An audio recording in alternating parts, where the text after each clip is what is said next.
Have your own office with indoor V2L outlets. First, start the vehicle.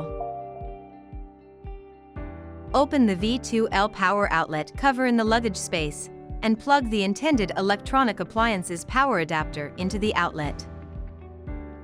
The status light is located in the upper right corner of the outlet. Blue means the standby state. Green means normal power supply. Red means power supply is not available. If you open the charging door while using V2L inside the vehicle, electricity will shut off. If you connect the V2L connector to the charging inlet outside the vehicle and connect V2L inside the vehicle, you can use both indoor V2L and outdoor V2L simultaneously. Indoor V2L is available in utility mode.